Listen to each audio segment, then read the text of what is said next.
great state of Texas, some stories never fade. Right up the middle. Gray's on his way. First down and a touchdown. He's been stripped of the ball. And he's got the ball. Born in tradition and heat only the Lone Star State can forge.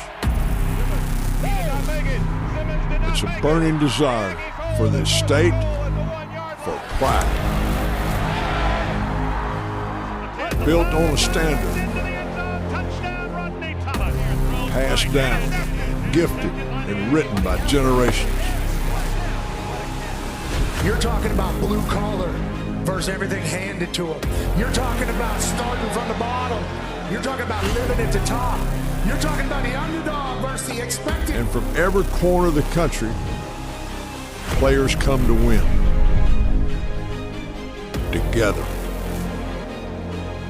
And now, the grind has led you here. Every ounce of sweat has brought you to this moment. Put a ton of work in to put yourselves in these situations. Protect what's yours. A team bound by grit, built on purpose, will endure. For 18 months, we've been in the shadows building for this moment.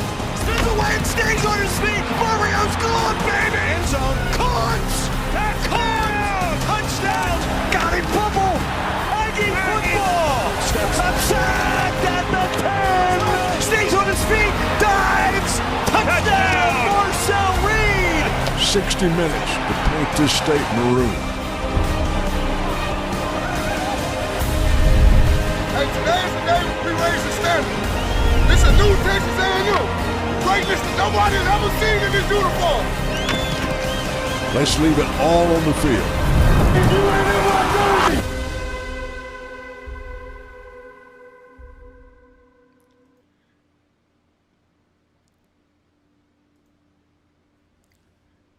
Is there a big football game tomorrow or something? Is something going on? I know my stomach feels full. I know the weather's getting colder. I know it's that time of year. And I think it's time to put belt to ass tomorrow, guys. Tomorrow night, one sleep away, under 24 hours. This time tomorrow, we're going to know what's going on. We're going to know if we're in a heated battle. We're going to know if we're feeling good. We're going to know exactly what these fighting Texas Aggies are going to bring to Austin, Texas. But guys, happy Thanksgiving. I hope you guys had a great day. I hope you guys had a great day, spent time with family, had some really good food, showed some appreciation for what you had. And it's so fun talking about this game, man. It really is. It's so fun being a part of this season, loving these Aggies, being an Aggie. I love it. You love it. That's why we're here. That's why I know you guys. That's what connects us all. But I think today was a good day to kind of touch some grass. Tell someone you love them. Be thankful for what you have around you that allows you to enjoy what it is we enjoy right here. And I want to thank you guys for being here all season. This is the last regular season pregame show we're going to do this year. It's over. This is it. We're in postseason. This is the last full college football weekend of the year, guys. It is come and gone. And of course, A&M has played themselves to where there's a lot more very important football coming up, no matter what happens. But let's just stop today and be thankful for what has happened so far. But we do need to look forward to a little something tomorrow. Guys, this is it. This is the last breath before the storm. We're about to take the plunge. We've thought about it all week. We've talked about it all week. It's go time, guys. It's freaking go time. Texas, the Longhorns, trying to salvage their season against you, against these Aggies that are 11-0 and have earned the right to play for perfection. Texas is playing for chaos. Chaos on the field, chaos towards the A&M season, chaos on Selection Sunday. It's all about chaos for them, and it's all about perfection for the Aggies. And this is a Texas A&M team that's been built on one overarching word, and that's finish. And they're going to face the ultimate test of that word tomorrow night in Austin. On the road, a place where A&M has thrived this year. And guys, I really, just like you, like this football team for a lot of reasons, guys, right? You can go through the receivers, the Heisman contending quarterback, the offensive line. You can look at the pass rush, Mr. Cassius hat trick himself, and that stuff is freaking awesome. But more than that, and what we all see that makes this team special, and what this video, narrated by R.C. Slocum, just talked about, it's their togetherness, it's their leader, it's their culture, it's them rolling their sleeves and going to work every single day, trusting that process, sticking together, belief in each other, belief in themselves, and being a great football team. I trust this team. I'm confident in this team. I love this team. There is no moment too big for this team. This is a moment-winning football team, and they'll have the biggest moment ahead tomorrow. But what have they gone through, man? What have they gone through? As much as they point and laugh at this schedule, and we know this team has shown us a lot. It was in South Bend early in the year. Find yourselves punched in the mouth early. Give up a punt block for a touchdown. Don't get anything going. Then you explode, but then you find yourself behind again. And then you come back into it, and then you find yourself in a defensive second half, trade some field goals. You win a game in the last possible moment. There was no moment too big to overcome in that game in South Bend, far away from home. You're just about an hour's drive down the highway today, or tomorrow, or an hour and a half, something like that. It was in Death Valley, a place that you were cursed at, a place that all of a sudden you were playing some pretty bad football in the second quarter. Things weren't going according to plan. Your quarterback wasn't playing up to his standard. And what do? 35 unanswered points. No moment too big in that one. You can look at Missouri. You know, it took you breaking a dam to get that thing going in the second half, really, before the half, with a little Damian Sanford strip and a little Dalton Brooks return. In that second half, you get that running game rolling against a really good defense. You were fine. You were fine. You didn't get discouraged. You kept chipping away, and then all of a sudden, the dam breaks. And then, of course, the most recent one, the one we're trying to flush, and the one I promise not to mention again. Okay, I might mention again. South Carolina. Talented team that wasn't playing good at all. And you get punched in the mouth, and you know the rest. You know the rest. There is no moment too big for this football team. There is no endeavor that they cannot overcome. But they have to play within themselves. They have to play their football. And we believe we have the man to do it. Because Mike Elko in year 2. I mean, damn. How happy are we with this staff? How happy are we with the product we're getting on the field? But also just the vibes around this team. Everything I just mentioned. Togetherness, belief, workmanship, all that stuff. What a great place to be. And this is a great place to be. Guys, thank you so much for being here with me Thanksgiving night, previewing this game one sleep before. I tried to find a place on the calendar. I tried to find where we could slide in a show. And we had to go tonight, man. We had to go, bellies full, tryptophan surgeon, full, just you're going to have a stomach ache. You might be falling asleep during this show, but you are here, all 57 of you. I'm going to go through this chat in just a second. This is the last regular season call-in show. The link is pinned in the chat. Click that. You'll be prompted to enter a waiting room. And of course, you know the drill. Give me a correct score prediction on the call. Give me your wish list for the game. Give me your read on the game.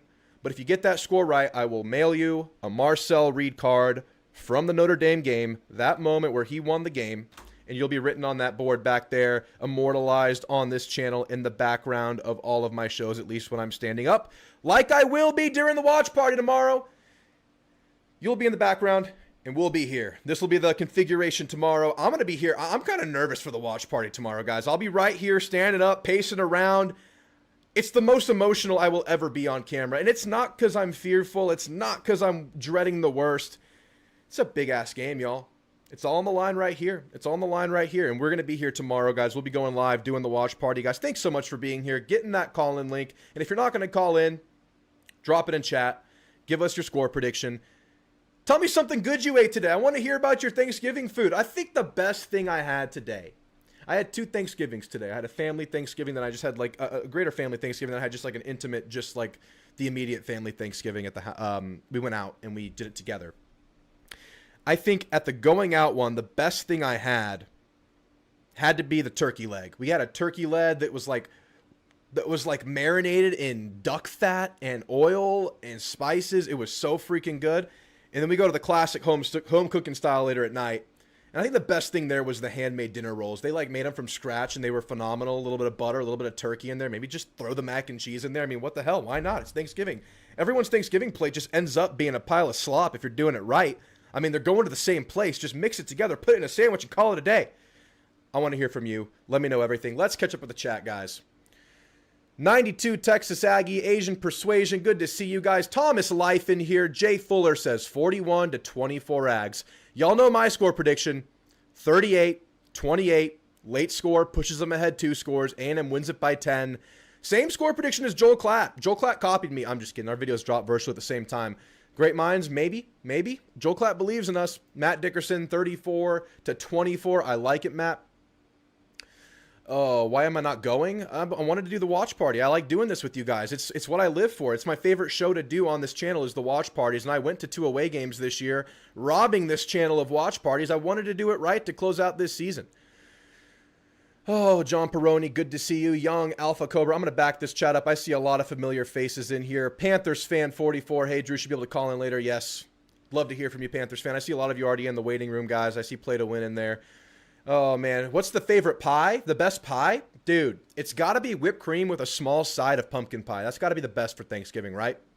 It's like you just basically get like a little chunk, just a little bit of pumpkin pie and just a pile of whipped cream on it. That's the way to go. Pecan, not bad. Apple, good. Cherry, not bad. Oh, you say cherry. Yeah, I mean, you say pumpkin. H-Town Aggie, I like it. Tyler, good to see you, man. Noble guy. They did indeed get R.C. Slocum, and it feels like the right time to get him. We're so winning this. I know. I feel good too, guys, but it's still a wounded animal rival that wants nothing more just to play spoiler. That's what they want, man. That's what they want. A&M cannot blink. Tigger Lane, good to see you. I'm on Majara right now, so I can't eat like I used to. Oh, I was proud of myself today. I got myself a solid 3-4 plates of proper food between the 2 stops. 1 lunch, 1 dinner. A couple desserts. I had like a little bit of salad, but, you know, who's messing with that on today, right? Barnes, good to see you, man. Oh, bring me Atlanta. Bring me Atlanta or bring me death. That's all we want. Cinema, chills. That's right. That's right. BTA, that's right. Marcel Reed, belt to ass. I'll be there to witness in real life. After seeing that, after seeing that montage by R.C. Slocum, this game is over. 42-17 Ags. I love it. I know what you meant. I can't believe it's week 12. Yeah, guys, wouldn't it just be right for the 12th man to go 12-0? Oh, I can't wait to say that if it happens. We got to get it. Thank you so much, Tiggerlane. I appreciate you guys. All I got is you guys. All I got is us. All we got is us, y'all. I think we'll start kind of slow and find the run game in the second half to open up play action, run away with it. Potentially, man, we'll see what happens. I'm hoping this team starts fast. Actually, I'm going to go ahead and get into it. I have a wish list, of course. I always have a wish list. There are many things I want in life, in this game. But I'll narrow it down to a few things that I really want in this game. And first and foremost, in this game, offensive wish list first. I want my man Marcel Reed to find that rhythm early in the game. I don't want a slow start from any of this team, especially this offense. I don't want, early balls sailing. I don't want anybody to feel too amped. I want to see an effort from this team to settle Marcel Reed into this game. If this game goes the way I think it does, I obviously have a lot of points being scored in this game, 38-28. I think the tone-setting portion of this game could come down to who blinks first, who makes the first mistake, who gives up the first short field, who makes the first, turnover or special teams mistake or explosive. And I think Marcel Reed's in the forefront of this. We've seen Marcel Reed, make some mistakes in first halves and really clean things up in second halves. Not today or not tomorrow.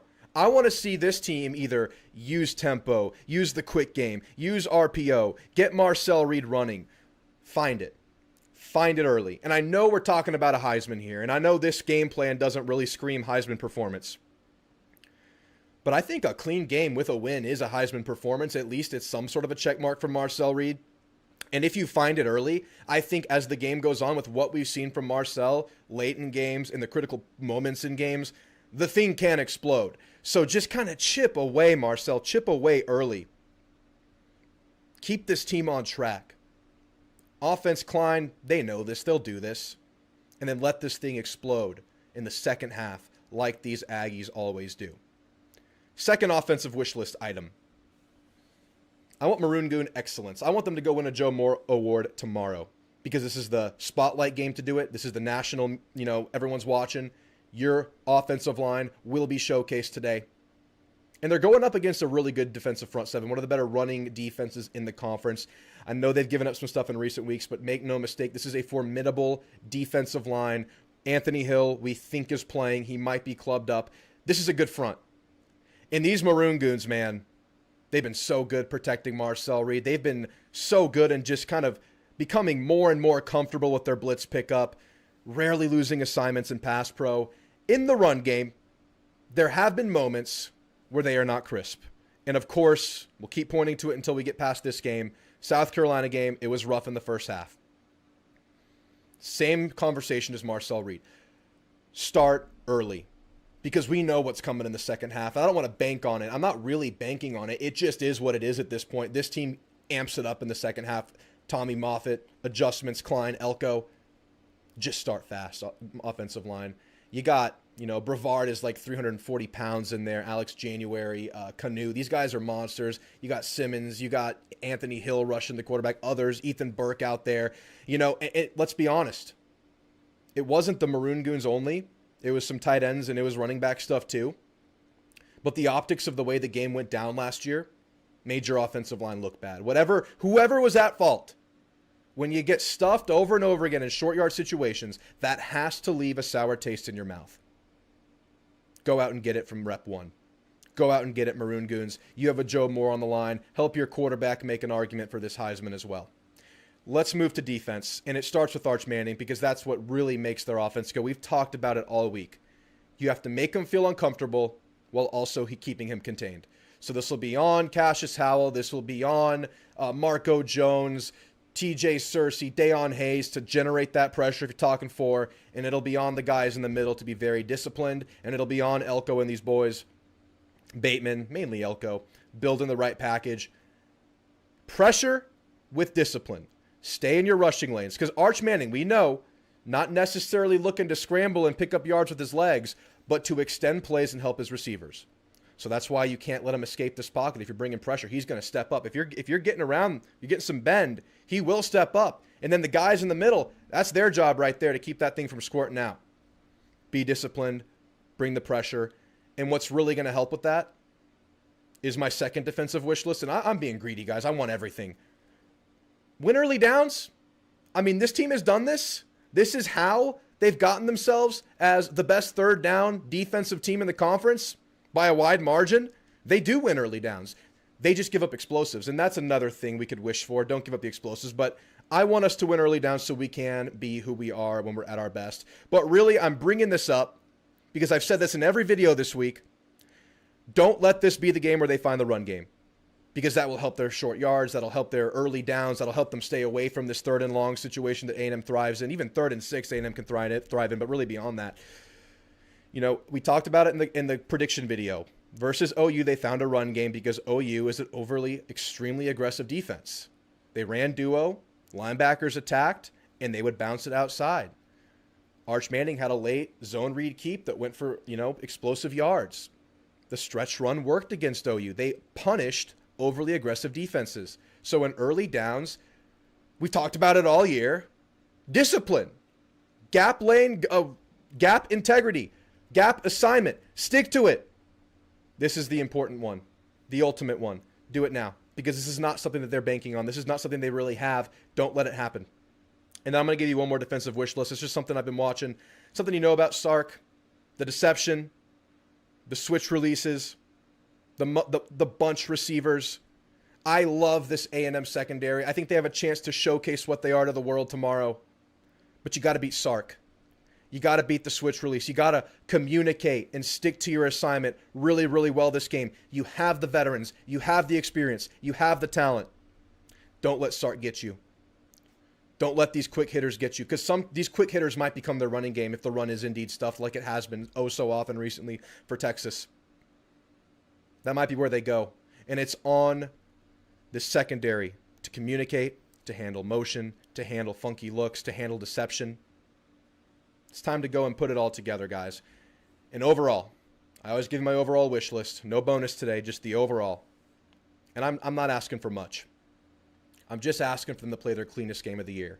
And by clean, penalties early in the year, that really stubbed us in the toe. It's been better. Don't let it show up in this overly emotional atmosphere. And you can tell from the Pulse, from Elko's Monday presser, I think the communication from the coaching staff this week has been focused. You know, Elko talked about this in the South Carolina game. He didn't need to hype the team up at half. In fact, he maybe had to bring them down a little bit because this team had the belief. This team brought the energy. And Elko kind of had to zig where they were zagging. I think this week it's been that too. I think this team needs no further motivation for the task at hand this week. In fact, I think there have been conversations from the press conferences we've seen this week that would indicate, and even the post-game press conference in the Sanford game, very kind of just blunt and to the point, not getting you overly hyped. And that will pay dividends in avoiding the penalties, avoiding the turnovers, avoiding special teams blunders. Cleanest game of the year right now in Austin, Texas. That team, you are the better team. You are the better team in this game. Don't help them out. Don't help them out. Do not hurt yourself. All right, guys. Those are the things I want in the game, amongst other things. I could keep going all night. Those are some very important things I really want to see in this game. Guys, I want to hear from you. Put it in the chat. Wish list items, favorite Thanksgiving food, score prediction, wherever you want to go, we'll take it there. Moss officially listed as out. Yes, guys, we have to talk about it. Moss and Scooby are out. I really thought Le'Veon, after all we've heard all year, since he went down, that he would have a chance to play in the regular season. I thought it was going to happen this game. I thought they were saving him from this game. Not the case. Not the case. No Le'Veon Moss, no Scooby, and of course, no Bryce Anderson. The way it's been the last few weeks, that is the unit you'll be doing battle with this weekend. We know it's enough. We know we have enough. You'd love to have Le'Veon. You'd love to have Scooby. It's how it is, guys. Injuries are a part of the game. Let's see what we can do. I'll read off some chat, and then we're going to get right into the phone calls. I have Play to Win, Lit Sparks, and Noble Guy waiting. Anybody else wants to get in, jump in there. Matt Dickerson. Drew, Saturday Night Fever, the greatest disco movie ever released, was released on 12/12/77. 12th man, 12-0, disco. It was meant to be. I'm hoping we're having some disco tomorrow night. Maybe a little bit of little What Is Love, Baby Don't Hurt Me, a little bit of that. I just want them to play the 4 quarters of the best football. I want eyes to pop nationwide. Wouldn't that feel great? They still haven't done it yet. They've done it really, really well for 2 quarters, 3 quarters. Can you do it for 4? Leave no doubt. Jay Fuller wants a Nate Tutty. Temple of Brutus wants a touchdown on the first drive. Those things both sound good to me. Losing would be a heartbreaker for sure. No reason not to believe, though. No reason not to believe. We've been waiting a very long time for a 12-0 season, says Jeb. I agree, man. Bama travels to the Pet Cemetery Saturday night. I don't like their chances. You'll probably get Ole Miss or UGA. We'll see, man. I'm hoping that we get like the ultimate watch and relaxation situation on Saturday. That is also on the line. Good luck, Barnes. I know you're Bama. They got their work cut out for them out there. Built on an ancient Indian burial ground is Jordan-Hare Stadium. Good luck, sir. I made a coconut cream pie that was bomb. Hell yeah, T-Piz. That's awesome. 45-24 says Emmanuel Hernandez. Cloud has always been a huge hater. Yeah, this year he's actually a fan. Jennifer says 42-10. I love it. Jake says 35-24 Ags. What is love? We'll find out tomorrow. Baby, don't hurt me. I do miss the game being on Thanksgiving, but I can understand why they moved to Friday. I actually like Friday, man. Thanksgiving is Thanksgiving. NFL Day. Friday can be all about the Ags. National spotlight. Nothing else going on. Everyone's off of work by that time. Even if you're working Friday or if you're off Friday, you're off by 6:30. This is the way it's meant to be. What's the best alcoholic drink to enjoy watching the game tomorrow evening? I don't drink during A&M games. If y'all have been around, y'all know that. But post-game, light beer. Light beer. That's the kind of guy I am. Light beer. Wife made the best apple pie today. I made the whipped cream. Hell yeah, that sounds interesting. Because NFL took over the night slots, so they don't want to compete with that. Yeah, exactly. It makes sense. Ags 33, TU 22 says John Burrows. Tigger Lane says 31-21 Ags. West Texas Aggie fan says 41-21. H-Town Aggie says 41-27. Asian Persuasion says 34-17. Jeb is always in charge of making the sweet potato casserole, my personal favorite. I want to try that. I haven't had that in years. I'd love to try it. 34-24 says 92 Texas Aggie. The texture on my carrots wasn't tender enough. Don't you just hate it when the texture on your carrots isn't tender enough? It's all right. You got some reps under your belt, Barnes. Just run it back in under 3 years next time and you'll do well. 34-24 Ag, says John Peroni. Young Alpha Cobra says smoked ham and turkey. Get it smoked. That's the way to go. That's what I had today. So good. And then I had the oven roasted stuff. I had best of both worlds today. Just didn't have the fried one. We win in this game for Sam Houston State. Okay, let me see. Any final chats I want to read off? How does Arch Manning compare to Marcel Reed as far as quarterback concerned? Very different styles of quarterback. Arch Manning really looking to extend plays and go through his reads and, make those late throws. Reed more willing to run early, probably a little bit more designed runs to Reed. We'll see who's more poised tomorrow. Should be the ultimate test. I would say Arch Manning has gotten better at handling pressure. However, I don't think Texas has faced a real pressure team in a few weeks. I don't think Vandy was that. Arkansas certainly wasn't. And surprisingly, that's not Georgia's strength this year. So I really hope that A&M can make this the game where Arch has to deal with real pressure consistently and really test if he has truly become an elite pocket navigator, because he's looked really, really good in that department. So I'm really excited to see if A&M can test that at that highest level. What up, Bailioso? Good to see you, man. I cannot wait. Yeah, the overall feeling like you can get nervous for this game. You can be amped. You can be excited. I just can't wait, man. I just can't wait to watch this game. I mean, poor Thanksgiving, man. I looked past you this year. I looked past you Thanksgiving. In fact, I looked more forward to Stranger Things on Wednesday night than I did Thanksgiving. But even more than that, I'm just thinking about Friday. We've been waiting all year for our Ags to put it together for 4 full quarters. Elko has us peaking at the right time.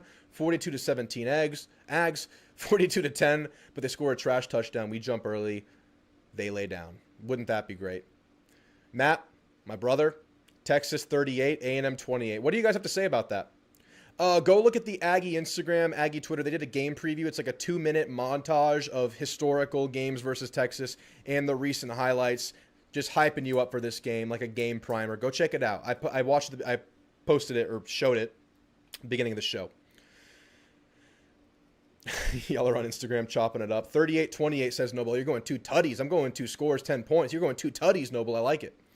507-3 Ags. Hell yeah, Jonathan. I think it's possible. After a few more beers, I'm changing my prediction. It's belt to ass. We put up 40 again on the road. Gigamags. Guys, we're delusional on turkey, pie, and beer. It's a great night. It's a great night. We play better on the road. We have, especially offensively.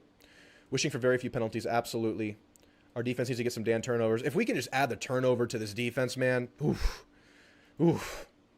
All right, guys. I am ready to get into the phone calls if you are. Mr. Play to Win. How are we feeling the night before the game, my friend? Hey, Drew. I'm glad you had a good Thanksgiving. I did too. It was funny. I had the same thing for dessert. I had a slice of pumpkin pie with some whipped cream, and I had to open up the container, and the plastic was around the rim, and I was kept trying to open it, and Carol said, "Hey, you got to pull off the." I went, "Oh, okay, so let me rip that off so I can get to it," because she wanted some too. You couldn't even get to it, man. We're so excited to get to the whipped cream, we forget to take the dang lid off. That's what happened. I know. Funny. I know. That's awesome. But let's see about the game. I'm calling it. My final score is Aggies 35, Texas 24, and I'm going to keep it to touchdown numbers because I don't see a field goal in our future. Yeah, and, that's a good point. I hope it don't come to that. And I hate that it's not a knock on Randy Bond or Zirkle, but they're missing field goals when we need to make them. So I'm just going to stick to touchdown. I think we score 5 touchdowns and we finish up the game 35, and Texas ends up, maybe they kick a field goal or 2 and make it 24. So that's what I'm looking at. Yeah, and I wonder if the field goal deficiencies recently might change or affect some decision making when it comes to like red zone or like kind of that red zone plus zone, whether or not you want to go for a 4th and 3 or just kick it. I wonder if you have to think about those things now. But yeah, I totally get you not adding a field goal to the game. Maybe we kick one, we miss one. Maybe we don't even try one because we're more aggressive. So yeah, Play to Win. I got you written down. Okay, or we faked a punt. Maybe we can fake a field goal. I don't know how good we are at that. Maybe we practice it. I don't know.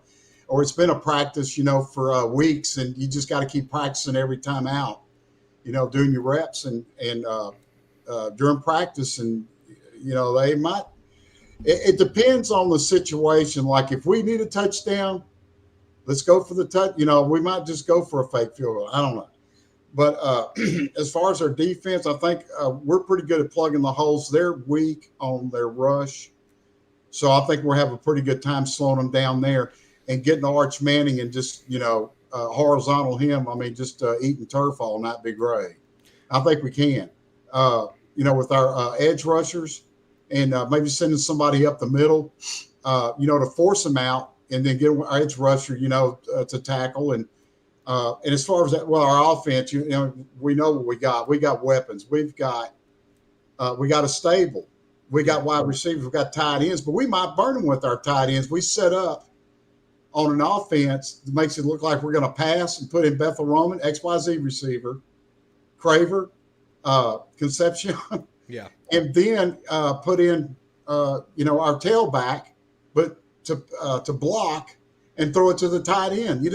It's make it look wide receiver, and then we just throw tight end, out in the middle, flat. Yeah, they're going to want to take something away. Maybe they're bracketing outside. Maybe they give ABR some attention now that he's been coming on. Yeah, tight ends could certainly have a big game. I think Marcel's getting better at looking for them in the short stuff, maybe dumping it down to them at times. And this could be the game, man. This could be the game where they attack the middle of the field, whether it's the tight ends or crossers with the receiver game. I mean, you name it, you got it. Wherever you want to go, A&M has so many weapons offensively. It'll be about the signal caller and this offense kind of just finding a way to find that rhythm early in the game that I think will be so critical. Find some easy passes for Marcel, and once that confidence comes, then you maybe take some more shots and you get more to the drop back game, but find it first, and tight ends can certainly be a big part of that play to win. All right, play to win. I appreciate the call. Any closing thoughts, man? One more regular season game. Yeah, this is it. I'm going to miss everybody. Going to miss you. I'll miss the room and listen to the callers. And it's sad. It's kind of like we blink and it's over. Well, we're not stopping. We got more football games. We got playoff games. I'm very optimistic on that. We've got some more games to go. But as far as the call-in show, this is it. No. We'll be back. And we will. Okay. Well, I'm just saying this is the last regular season one. I'm just being sentimental about wherever I can. I'm just like trying to hit the checkpoints as we go along. Yeah, that'd be great if you had to jump in about another 4 Thursdays. That'd be great. That's what I'm hoping for, man. That's really what we want. All right, play to win. I appreciate the call. Hope you enjoyed that pumpkin pie and that whipped cream that was hard to get to. You have a great night. Okay, we'll talk later. Bye-bye. Later, man. All right, I'll check in with the chat real quick. I see a bunch coming in. Sounds like Robert Cessna. I can hear that. Jeb responded to my brother's score prediction of 38-28 Texas. I'd be surprised if Texas put up 38 points. Yeah. We got a Ags 38-17 from Burnt Branch Creek Bees. Noble just says BTA. If A&M wins, will they face Bama? Because I would love to see that. Bama has to win for that to happen. So we shall see. It's a tough game at Auburn. Thanksgiving week is so underrated. It's football week, and Thanksgiving is just a primer. Let's get it right. And congrats to the Cowboys fans today. Y'all got it done. Temple of Brutus has 40-34 A&M. Received prophecy from Bonfire Oracle. Interesting. If Nye Black lived to the hype, we'd be unstoppable on offense. Yeah, but we're getting good stuff from Bork and Theo right now, kind of as an aggregate. I think they're doing pretty well right now. All right. Lit Sparks, how we feeling, man? Doing all right. Happy Thanksgiving. Happy Thanksgiving, man. Yeah, I mean, I'm hoping for one of the few things I'm hoping for is if Dalton Brooks gets the ball again, I hope he can score. I know, man. He's 0 for 3 on opportunities the last 2 games. He had them, or last few games. I mean, he's got a chance, and he definitely knows how to run it. So I'm hoping maybe this time he'll find a way to break through that. Maybe he'll become the next two-way player in the near future, but yeah, we'll see. So what I've got for my score, I think I'm going to go 42-24. Hoping I had to one up, I guess, but I'd love to see if we can do what we did in Death Valley, but more with the turnover perchance that we had at Missouri. Just making those plays really kind of flatlining, hopefully in that if it's not the first half, it's the second half where we'll see early signs that they're really slowing down. Yeah. I mean, this game's always intense and it's usually close. We haven't seen any big margins in some time. So we'll see what happens, but I really want to see the If Cassius cannot, and he never slows down, but keeps the motor going against that O-line, I think they'll have some tough time really understanding what to do. Because I was watching a little bit of just a review on the Missouri game, and man, they're trying to slide and all that, and Elko's calling plays that just would counter exactly what Drink was trying to do. Yeah, Texas will slide too, and they'll probably adjust from that. They'll probably mix it up, and Elko will try to get a beat on what they're doing and adjust accordingly. So we'll see what he throws at them. But here's the key there. Get it into situations where you're comfortable bringing those blitzes, and that's usually 3rd and long, 2nd and long, passing downs. You got to get them there, and once they're there, man, Cassius Hell has even more money he could gain in these kind of high-profile games. Their offensive line, he will be going up against their best player, left tackle Gooseby. They'll probably mix him up, move him to both sides. I mean, if this could be the game where he really showcases himself, he could do so much for himself and this team. But, yeah, man, looking forward to it. Yeah, I've really liked the mentality that they've had where it's even if it might not be Cassius, if they focus on him, maybe someone else gets it. Yeah. That's what we can hope for. But one of the things that I was thinking about just in this game is, for Thanksgiving on my side, I've got Longhorn family, and we had the extended family. So my cousins are Longhorns, and they're all going to the game. So I went last year. So it's always an interesting conversation because all you want's the result. But yeah, they're going to talk about it, so you just deal with it. So I usually stay quiet, but we'll see what happens. I'm hoping for a good dub just to end the year. And if they say we had a weak schedule, this will show, oh, here we go. Yeah. You know what's going to happen if you win the game? Oh, it's still a weak schedule. Texas was an 8-loss team. That's just how it goes. But, hey, hopefully we could just say, hey, we won them all, so who cares? Yeah, I'm hoping for it. Let's get it done and finish strong.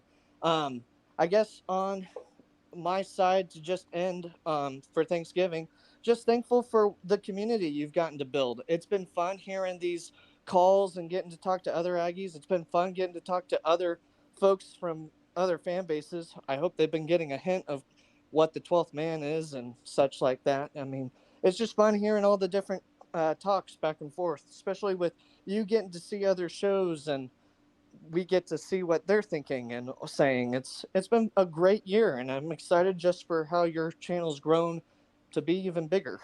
Well, thank you, man. Yeah, I've had so much fun doing it, and it shows like this that help push it forward. Callers like you, callers like Play to Win, Noble Guy, Tyler, Panthers fan, y'all add so much to this show. There's no way I could put on an hour and a half or whatever long live show without you guys. The chat is awesome. Everybody who supports this channel, they make this channel, and I'm just doing it because I can, and I just feel the same way about this you do. So it gives me an outlet to express my overly energetic fandom. So thank you guys. Thank you, Lit Sparks, for saying that. I appreciate it, man. I hope you had a great day, and I hope you have a great night, and I hope we're happy tomorrow night, too. You have a great night, man. Hey, you too. Happy Thanksgiving, y'all. Great stuff from Lit Sparks. What do you think about Rev being banned from DKR? It's bullshit, man. Let Rev in. Rev's a dog. We said no to Bevo. Bevo's a whole ass situation, man. Bevo requires handlers, a whole shit pen, shit handlers. There's a whole deal with that big old cow. We just want a nice little well-behaved dog on a pillow in the corner. Is it that much to ask for? I say all that. I have to appreciate some rivalry pettiness. I get it. But damn it. Noble Guy, how we feeling, man? I'm stuffed from turkey, but you know what? I'm still hungry. I'm hungry for a W. Let's go!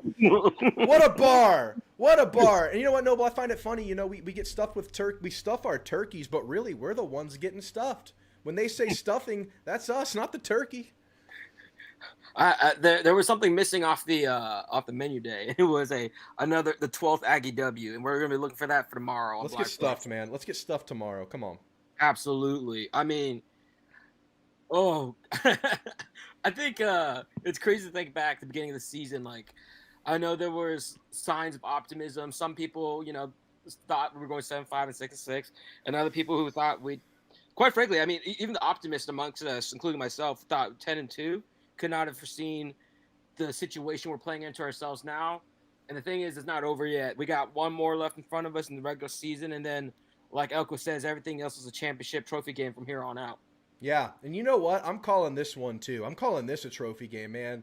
This is the undefeated season. It's the Longhorns. It's kicking them out of any kind of consideration for the playoff, and it's earning your right for Atlanta against them. I mean, that's as much of a trophy as any shiny metal, object they can put in front of us. So Elko's right, man. These are all trophy games now. The Manziel quote has never applied more than this moment right now. Give to them nothing, but take from them everything in their own house. This is our chance to do that. Makes it even sweeter. Yeah, oh yeah, absolutely. I'm thinking, like, I'm sure you've gone over the tape and reviewed it, and obviously you made all those videos. But what's been really, like, hard to do, but also really a fun challenge is trying to predict what kind of offense we roll out on any given Saturday. Like, the game plan what we ran against LSU is not the same one we ran against Missouri or any other team because we're so multiple. Mm-hmm. And so I've been, like, going back and forth on what kind of a game we want to make it on our terms, what kind of offense we want to approach it. I think you're going to see something, and you tell me what you think. I think you're going to see a similar game plan to Notre Dame. It's going to be we're going to still run the ball, but we're going to try to feast across that middle and those intermediate routes. We're going to, now that Anthony Hill's hand is clubbed up, I'm a lot less afraid of any potential danger over the middle. Obviously, still got to be careful and protect the ball, but their secondaries against our it's kind of like, do you think our offensive line, our lines of scrimmage are the strength, or the receivers the stronger strength? Like, they're both strengths for us, but like I think you kind of go on those and you let them cook. That's why I have a 38-24 prediction. I think our offense is gonna unleash the brakes. I 100%. This is a pass to set up the run kind of a game. I think that's the clear advantage that A&M has in this game, based on Texas's recent struggles in the secondary. Now, they were playing better early in the year, and that includes a game against Ohio State where they did a pretty good job. That was a game one, though, so who knows? But that has kind of lost its focus in recent weeks. So, yes, I could see attacking the middle of the field where Texas's defense has been the weakest be a major, major factor. And I would definitely say that this receiver group against that secondary is more of a strength in this game than the offensive line against their defensive line, I think. Now, I've talked about this all week. I think A&M has a lot of advantages in this game, but one where I don't know that that's clear is the A&M offensive line against that front seven with Colin Simmons, with Anthony Hill, who could probably still rush the passer with a clubbed hand. I want to see how that works, but I certainly think there's availability there, and I agree with you. Intermediate, short game, middle of the field, get that there, quick hitters, even your three-step drops, all that stuff can be there, I think, here. I want to see this offensive line really take this game to heart. They obviously will, but I want to see them. I want to see them play a full game here. I think they a couple things, like the last year will be motivation enough. They definitely remember it. These guys are all grown ass men who they have a chip on their shoulder from last year. They, like you said, they took it personally that they got stuffed on the goal line, several times in a row. And then if there was anything that made them forget who they were, South Carolina was a good reminder of, like, yeah, you're good, but you're not immortal.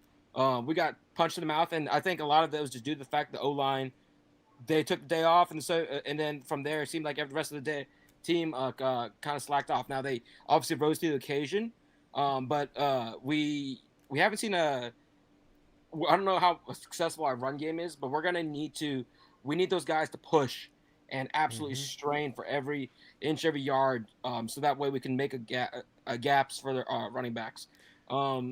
Especially without the Moss, like those guys are gonna operate better in space. So I think if the game turns into track meet, that's better for us as well. Yeah, 100%, man. I mean, I think at this point, though, Ruben's playing some really good football. I think E.J. Smith is playing the best football of his time here. You have the emergence of Morrow. You could go to Amari. There are options there. You got to do it strategically, and I think the main point of attack here, like we were talking about, is that passing game. And as this game wears on, that run will come. So we'll see, man. I think this O-line's ready to have a great game, and you're absolutely right. No need to remind them. No need to show them anything. No need to say anything. Get out there and focus on the focus. That's what this coaching staff needs to do and has been doing, I would assume. That's what they have to do. Dude, isn't it crazy how much the script has flipped for both teams since last year? Like, we literally pulled a 180, with the exception of we didn't lose to a Georgia were undefeated and they weren't. And so, Yeah. We're the know, better team. We're the visiting team. We have everything ahead of us. They still have a chance ahead of them. I would say the stakes aren't as equal this year, but they're definitely still there on both sides, at least like they'll win and the outcome of that. So, yeah, it's like roles are reversed. It's in Austin. A&M's the better team. A&M is the favorite in the game. And now it's Texas's chance to play spoiler. And that's even like roles reversed from the notion that you would have going into the year, especially from the Texas side, or if you're just kind of a neutral bystander, you would think that Texas would be the team in this spot. So it's just a full 180. It's a really good point. And of course, Texas is in that spot like we were last year where they would love nothing more than to spoil it. Yeah, no. I think I'm just trying to figure out like because I still put some respect on their defensive course. Like I think that's the strength of the team. Like I think their offense is good against like Josh Pate always talks about a freeze point. Like they're good until they meet a certain caliber of team. Yeah. And because teams where they can out athlete you, a lot of their most people on their schedule they can out athlete because they recruit that well, they can win. But as soon as they come up to an equal or like roster, this has been an issue for Sark for a long time, it seems like they kind of hit brakes on the bike and they fly over the handlebars. And so I'm excited to see, like I know we only played Stanford last week and it wasn't a big test of competition, but I mean, hey, we saw a lot of screens out of them. We're going to see a lot of screens against a slightly different caliber of player, but the concept is the same. Well, the team has done well against screens this year, knocking on wood. The team has done well with cornerback tackling in the flats or in the screen game or in the bubble game. They've done a good job of that. And this will be just a bigger test of that. So can you just put it all together for this game? That's the question. Like, do what you've done already against a better team. I mean, this is clearly the best team you've played since Notre Dame, I think, even with their flaws. So just can you go and replicate it again? Can this game bring the best out of you in areas where you're already pretty good? I mean, a guy like Torian York helps so much with that kind of in-the-box screen game. Guys that are tackling like a Will Lee, a Chappelle, who is an undersized guy who loves tackling. A Marcus Radcliffe is one of the best graded tacklers on the team. Des Ricks has taken strides in tackling. Like, go watch the Florida game and then watch Des Ricks recently. He is making strides as a tackler, as a run supporter. I feel good in that department. Great angles.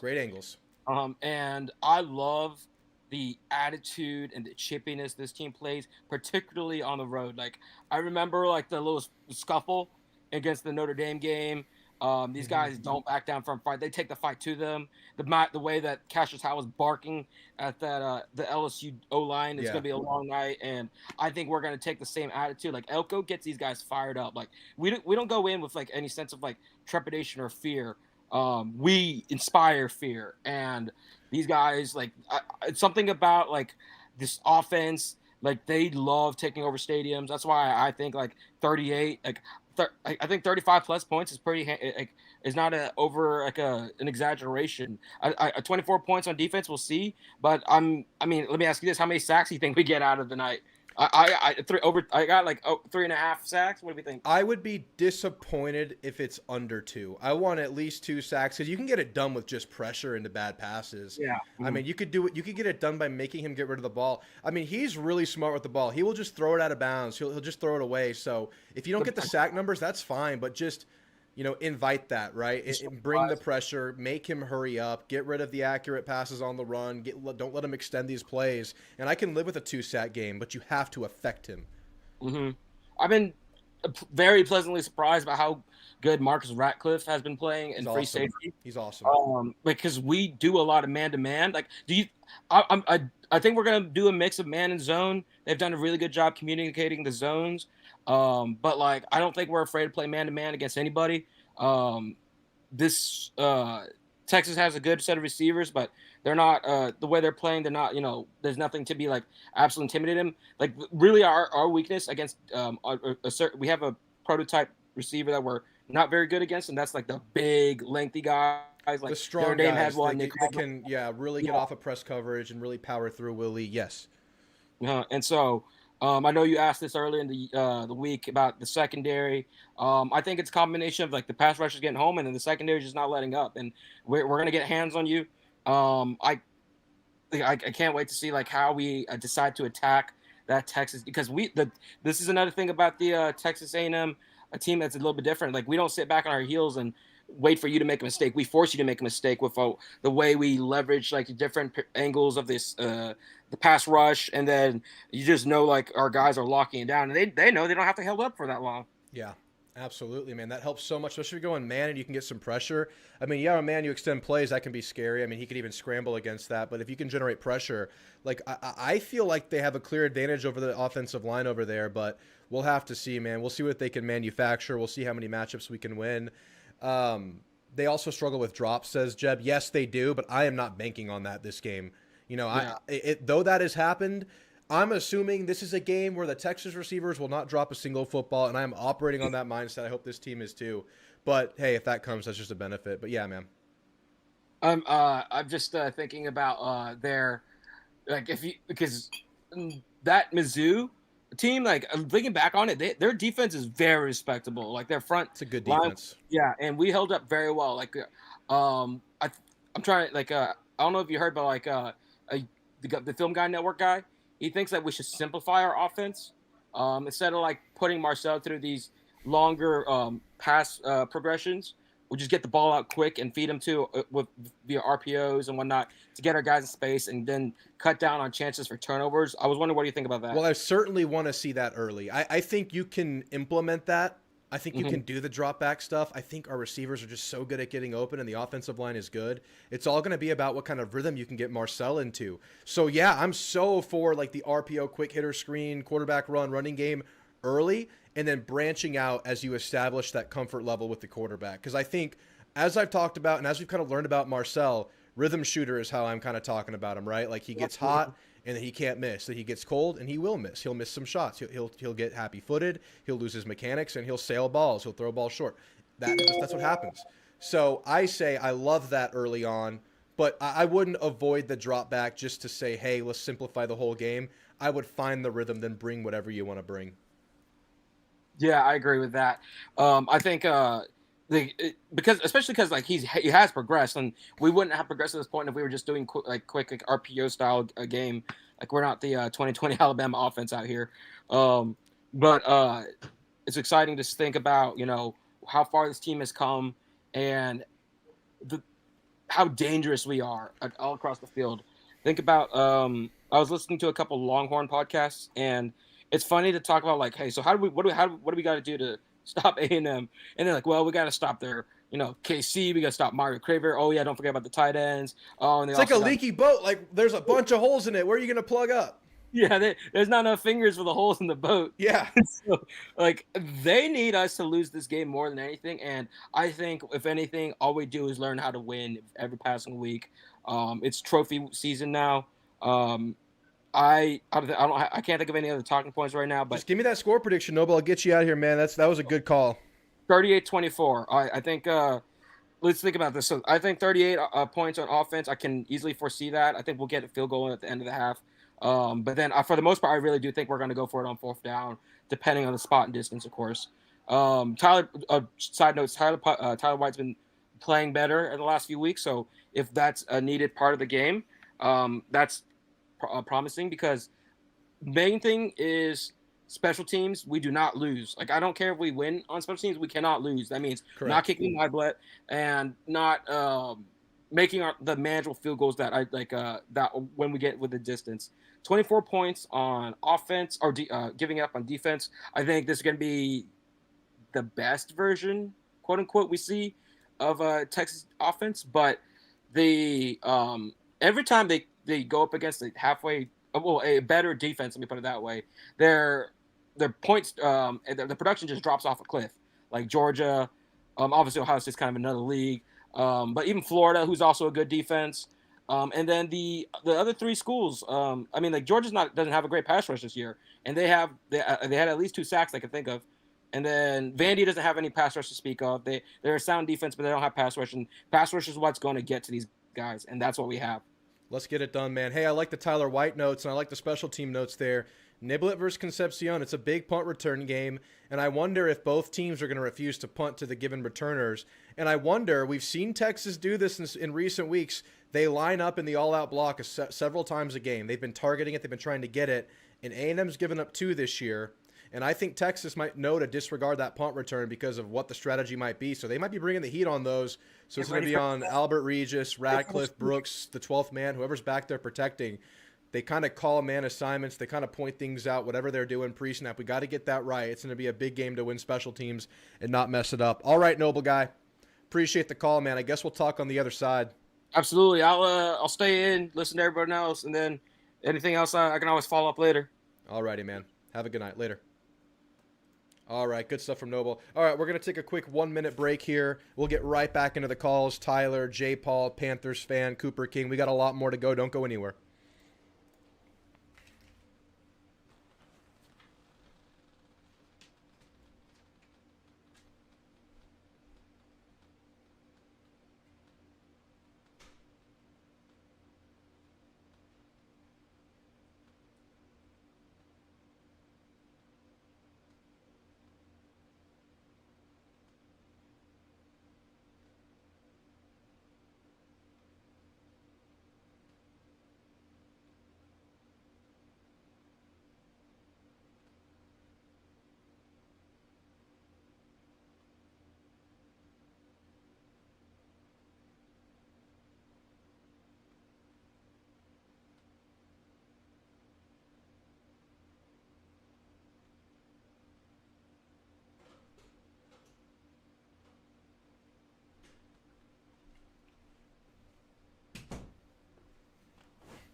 I'm worried about Marcel throwing turnovers the way he did against South Carolina. Can't afford that this time. Yeah, I talked about the top of the show. I think getting him in rhythm early is a huge key in this game.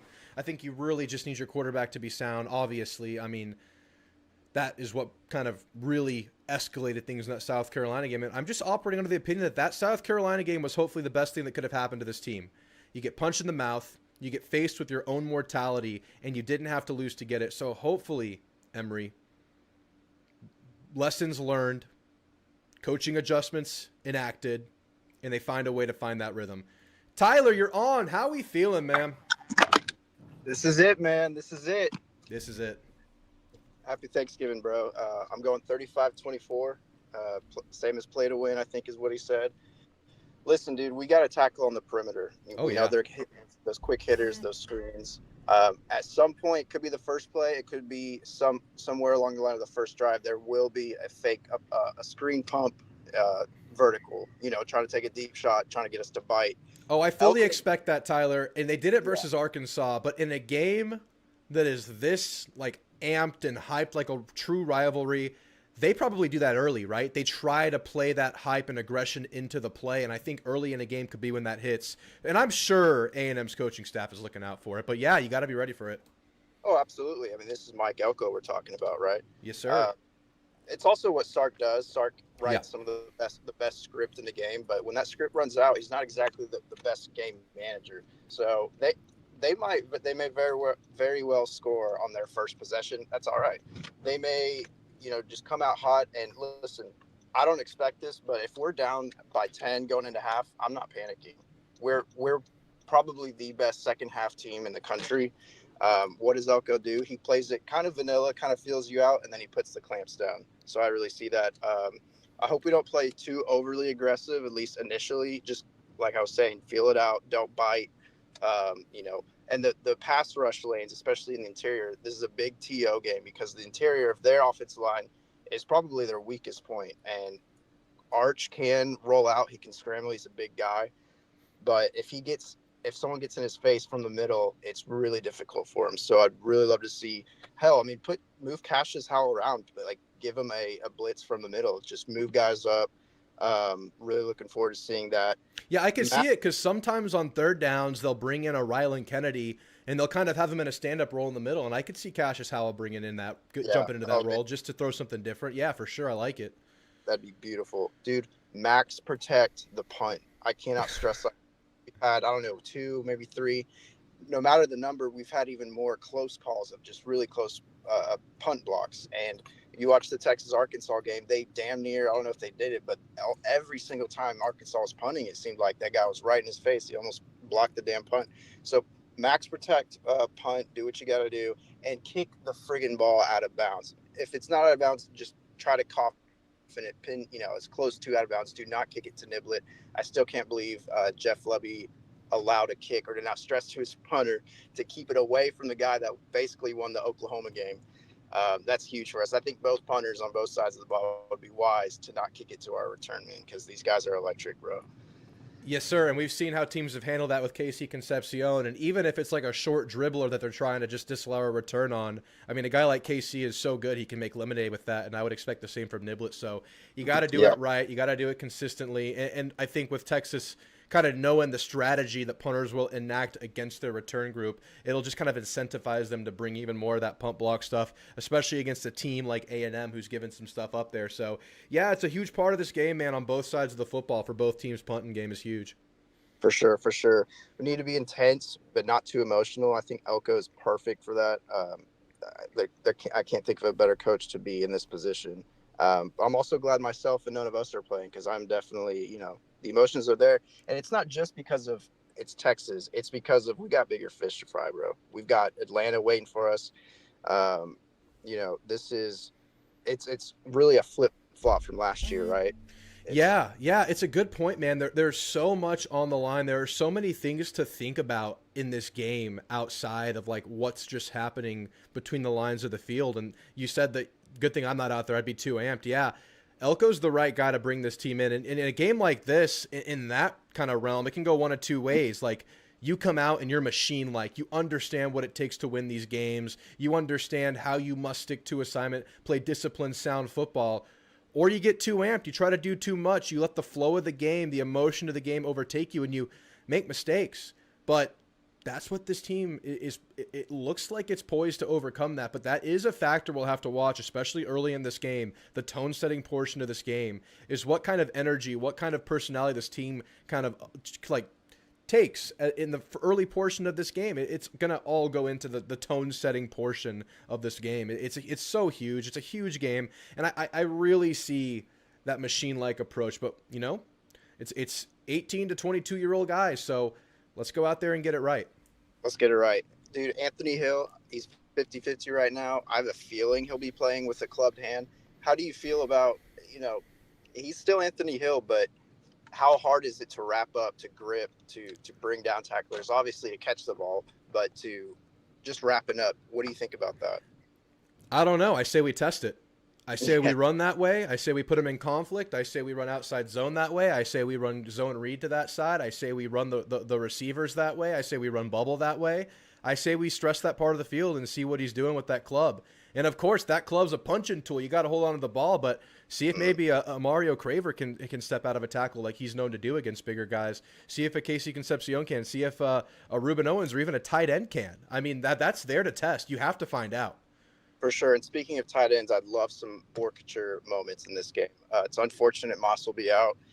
With that in itself is interesting with how Elko addressed it when the injury did happen. Yeah. So we could probably talk about that later. But I love some under center. I know we don't do under center hardly ever, but in short yardage, under center, PA rollout, play action. I'd like to say my normal go-to is Borkature up the middle, but the interior of their defensive line is so good. Yes. It's I don't know, man, but surely it won't be like last year where we just are running, just hitting our head against the wall. Like, that's unfortunate, but also Elko stress and this past off season goal line was a big, I think, stress point. I don't remember if he meant that defensively, but hopefully offensively as well. And let's see, the RPOs, the previous caller, I liked what he said about, and I heard Josh Pate say this too. What he was referring to was, the film guy, that we are trying to make Reed a passer. We're not trying to, because he is a great passer, but it's like his strength is so good that if we just kind of do some RPOs, the thing is you don't want another Dylan Stewart situation. You don't want a situation with Pavia in that Vanderbilt Texas game where the strip sack, that was horrendous. I think Reed is twitchier, better than Pavia, but do it cautiously in terms of that. And as far as optics, dude, like, this is, you win here, and then the next day, Saturday, you hope that Alabama wins, and you're playing Alabama in Atlanta. I think I like our matchup against Alabama better than I like our matchup against Texas, and I really like our matchup against Texas. You do that, dude, I can't even. 2 years ago, we made it to the national championship in baseball. We lost. The next day, our coach leaves. He goes to Texas. That following season, we get swept in baseball. We lose to football in their inaugural SEC season. They go on to the SEC championship in their first season. You beat Texas, you go to Atlanta, you win that SEC championship, all sins are pardoned, especially in a world of where recency bias. All sins are pardoned. Forget about recruiting. Forget about all the bragging rights. Like this is big time, and all the bookmarks that myself and I'm sure people in the chat have to reply to. This is big. I'm so excited, bro. I love it, man. All sins are pardoned, but also you just flip the damn script, right? They think they're coming in, they're taking the SEC by storm, they think it's all them. But then the next year, after that all is, predicted and built into the kind of perception of the league that Texas is going to run through this thing, Texas is the clear number one team in the country, whatever. It's the Aggies. And that is part of the national perception that is on the line tomorrow. So that's a rivalry factor. That is just a reality of the situation that the script is flipped. You got to go stamp that in with a win. That's it, man. Let's do it. Let's get this win. Let's go to Atlanta. And Aggie football just might get a championship before GTA 6. A lot of things are going to happen before GTA 6. All right, Tyler. Have yourself a good night. Thanks for the call. Let's get it done, man. Take care. Gig 'em. Gig 'em. Happy Thanksgiving, Ted. Back at you, man. Can't let them replicate what happened in the second quarter against LSU. Texas offense is much better. Yes, we can't have those lulls. We can't give them life. We can't be missing safeties in the red zone. No end zone interceptions, man. No. Those are so big in a game, and it's amazing that A&M just overcomes those. Don't do it. I hope we do the Warham on the Longhorn logo. What are the odds that after what they did to the A&M logo, after A&M left the field last year, after you score like a commanding game-sealing touchdown, Elko's like, clear the bench, let's pull a Mark Richt, everybody onto the middle of the field. Don't do it. Don't do it. We're just being silly fans. Let's get some read option going and scheme Colin Simmons out. Remember when people tried to do that to Nick Scorton last year, what Nick Scorton would do? Remember what Shamar Stewart would do with those? Remember what Dylan Stewart did to A&M last week when you tried to get him at a mesh point? It's scary, but I like some about it. Some about it scares me. We'll see, Noble. We'll see. Adonis, good to see you. I'm nervous, but I have faith in our guys. Amen, man. I have nervous, supreme confidence. I forgot to mention, Drew, did you or anybody else listen to Trev Albert's interview? Seems like the State of the Union. Yeah, it was really cool. Really cool. Talked about the Elko extension process. By the way, Eli Drinkowitz extended by Missouri. I love it. I think he's a good match there. He makes the game weeks more interesting versus Missouri. We've done well against him. We're playing him every year. I'm sure they're going to put up resistance at some point. I'm sure it's not going to continue to be smooth sailing. In all honesty, I do like Drink there a lot. So congrats to Drink in Missouri. Cowboys Super Bowl and Aggie Natty. Some of y'all will be very happy about that, I know. 24-20 says Emery Rutas. I like it. Any kind of win I like. I don't care what score. I don't care how close. I don't care how painful. Just win. Very promising for the future of the Aggies athletic program. A lot of synergy and everyone pulling together in the right direction. That's right. That's right. J. Paul, you're on, man. How you feeling? Drew, let me tell you, man, we're on the precipice of a program-changing win. I'm pumped, buddy. One sleep away, right? That's it, man. Hell, I might not even sleep, man. So pumped. Dude, this week, lots going on. Thanksgiving, you get some time off of work, and all I'm thinking about is Friday, man. All I'm thinking about is Friday. I cannot wait. I know it. Hey, but tell you what, I don't know if you ever had hash brown casserole, but that is the GOAT side. I've had it. I kind of neglect it, but it is a good side. I'm glad you kind of mixed it up today. That's a good one. Yeah. I mean, obviously the meat's where it's at, but as far as side and dessert, I kind of skipped the pie. My aunt makes this like it's creamy fruit salad where they put the Cool Whip in there. Oh yeah. Little marshmallows. Yes, sir. I've had stuff like that. That is good stuff. Like, why do I only get this twice a year? You know what I'm saying? It's probably better that we only get it twice a year. Yeah, that's really true. Especially, I mean, I'm the real unk here. You joke about it, but shit, I'll be 50 this year, so. I know it, man. I know it. We got to watch as we become more and more unkified, or whatever you want to call it. We got to watch the fruit casserole. I know, man. Yeah, so, man, let's get down to it. Man, I tell you what, SEC basketball this year is not great. It's nothing like last year. I'm watching Arkansas and Duke right now, but how about the Aggies? I mean, did you watch Stranger Things? I did.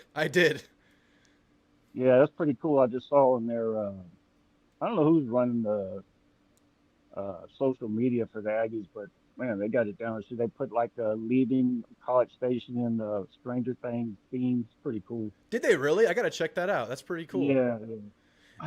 It's a But cultural anyway, phenomenon at this point. The finale, I'm into the yeah, show. I think it's a good show. It's obviously not a perfect show, but I enjoy it. It's very entertaining. I do too. I mean, my kids love it. It's something to watch with them and Yeah. kind of bond a little bit. But anyway, man, I've been watching so much film through. I can't tell you.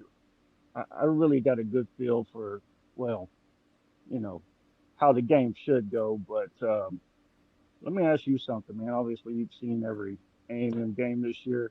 If you're Texas, how would you defend our offense and Reed? Shoot, well, you got to bring pressure. I mean, even when pressure's not in Reed's face, it can affect him. So you're not – I don't think with the way that this Texas secondary has looked, they're not going to bank on shutting the receivers down or locking them up. I don't think that's there right now. I think you're attacking the head man. I think you're bringing exotics to Reed. You're showing him blitzes on third downs. You're showing him blitzes, making him think about it pre-snap on passing downs, and you're attacking Marcel Reed. That's where you must attack. So you got to be very aggressive, I think, and force Reed to make the passes under pressure. I think that's where it's at. But talk to me. What are you feeling?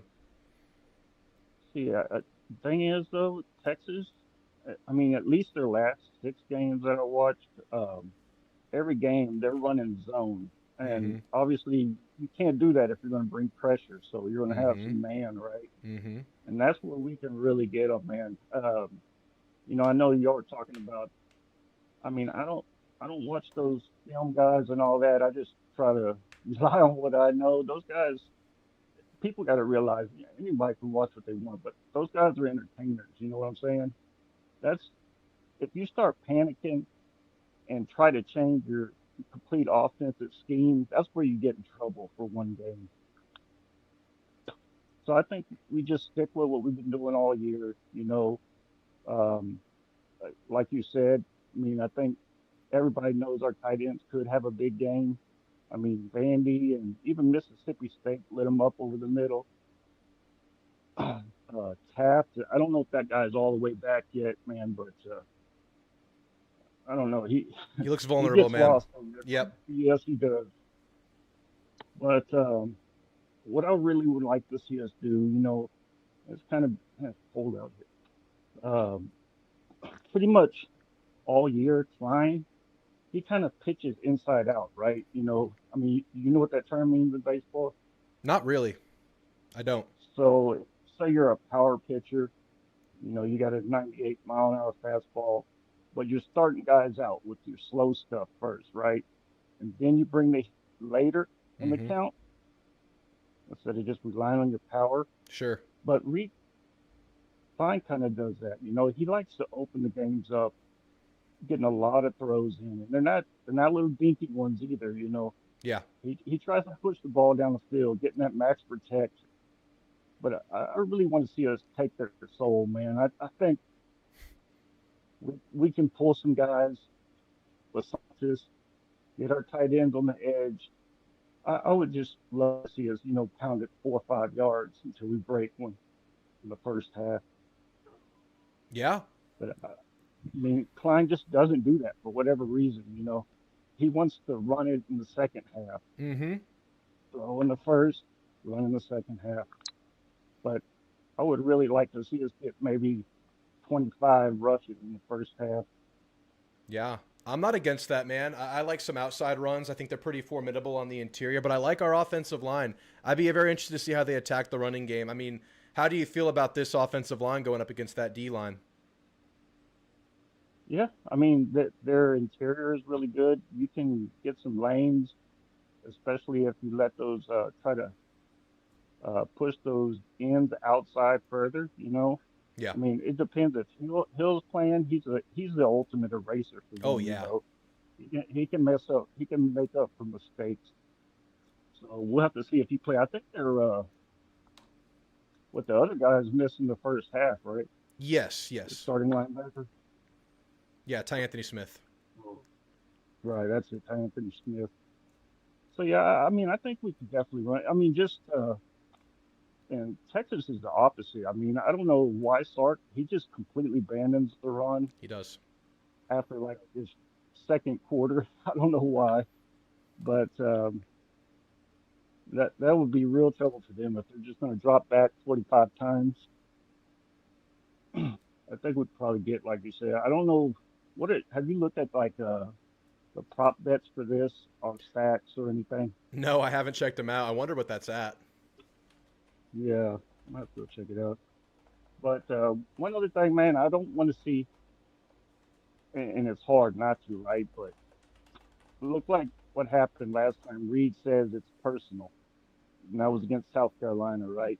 Yeah. And I think Elko talked about it too. That's where we get in trouble trying to play outside of ourselves. Mm-hmm. So as long as we can just hold the company line, man, just let's just try to pound the rock on them and kind of slow the game down. I mean, hopefully we don't have to throw it 40 times. That should only happen if we get behind, right? Yeah. And even A&M anyway, slowing the game down and bringing the game in can yield a lot of offense, man. Their individual players can be so explosive. So I think it's fine to do that. Yeah, I agree. I mean, go look back at that South Carolina game when we got the ball. I think it was at like their 45-yard line. It took 6 minutes off the clock to get it down to the 2-yard line. Yeah. That's pretty wild. Mm-hmm. But yeah, I think if we, like a lot of people say, right, if we can blitz Arch up the middle to the A and B gap, that's what gives him to be fair, that's what gives most quarterbacks most trouble, right? But we've got to get him to the ground when we get our hands on him. He'll run through arm tackles. Yep. So he absolutely will. Hopefully it's. I think Dalton could get him down. If he can. I think so. Yeah, and what else we got here? That's it, man. I just hope we defend the honor of our one-eyed queen there. God I know, save man. Revley. I know it, man. Do it for Rev. All right, J. Paul, give me that score prediction. I'll get you out of here, man. Thanks for the call. All right. Yeah, 28-23, fighting Texas Aggies. All right, man. Let's get it done. You have a great night, man. Okay. All right, good stuff, Mr. J. Paul. SEC Sean, let's go, Ags. Beat the hell out of TU. 12-0 incoming, and on their field makes it sweeter. Wow, maybe too many shiners. Just don't. The spelling. SEC Sean, I appreciate the shiner-driven $4.99 and message, man. Appreciate your support. Drew, your monster still going. You are the ultimate Aggie. BTHOTU, man. Thank you. I appreciate that. Enchilada says 38-21 A&M. Adonis says 35-24 Aggies.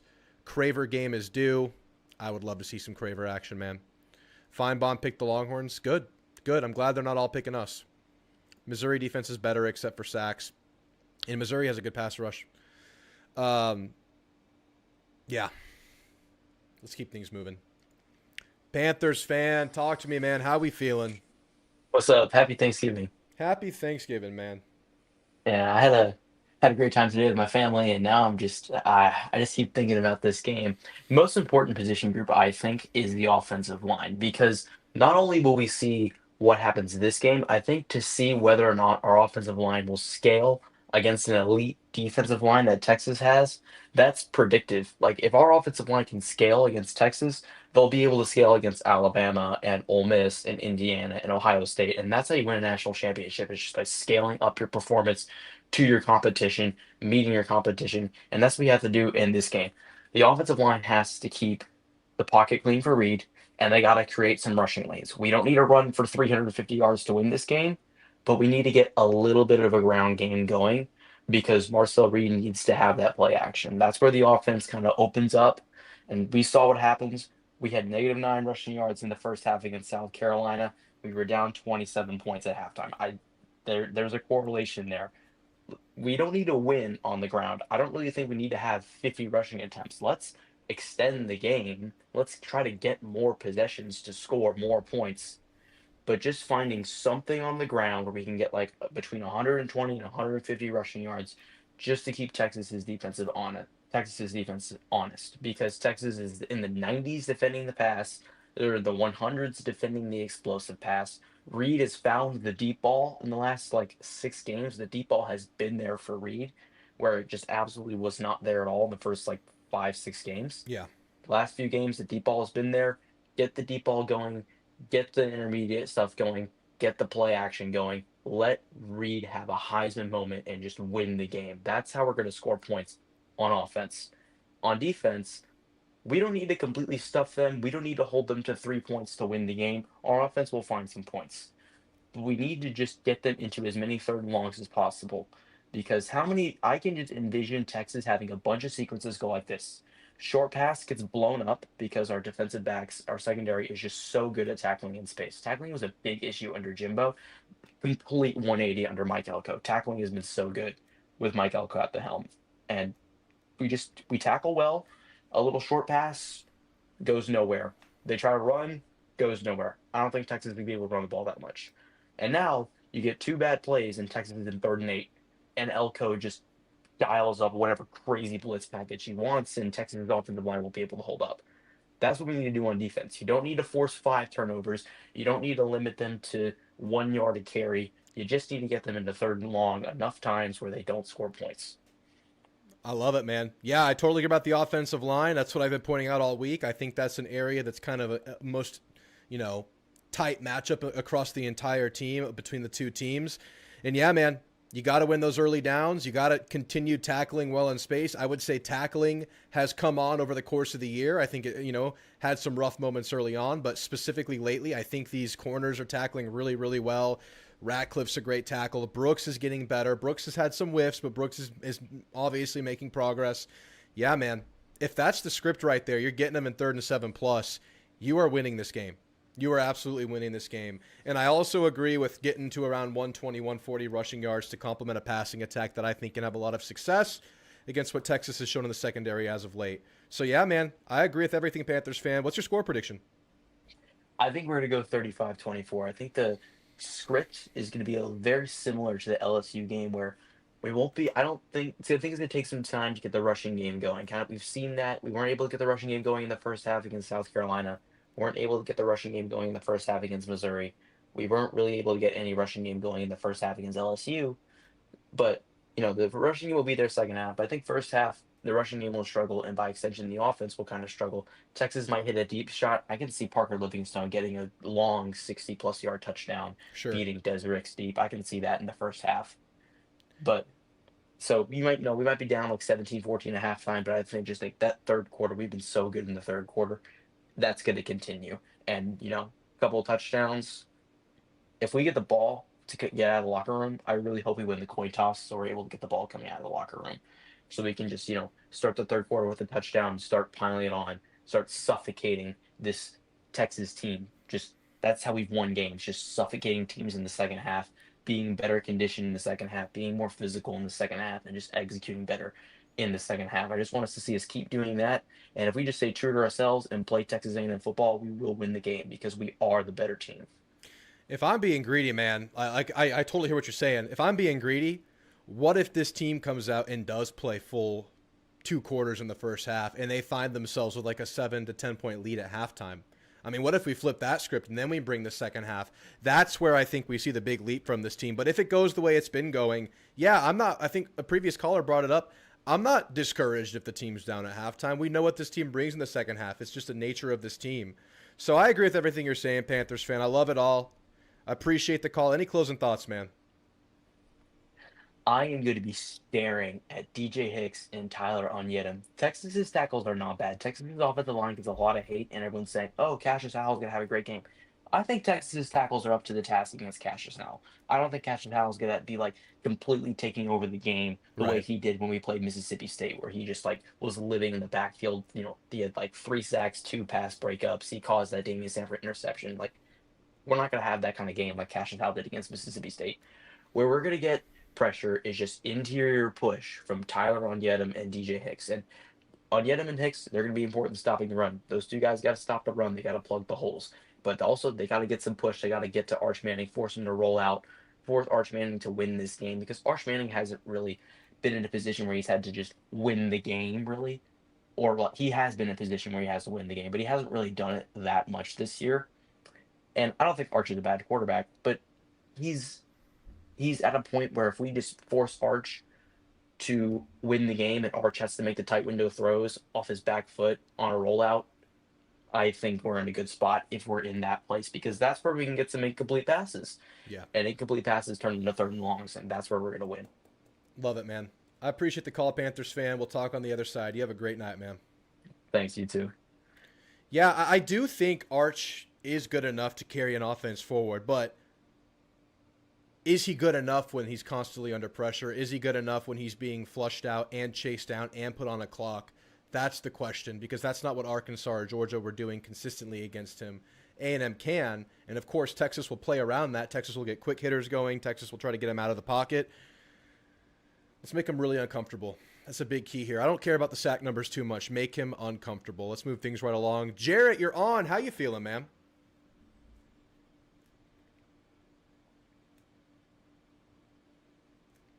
Jarrett, you with me?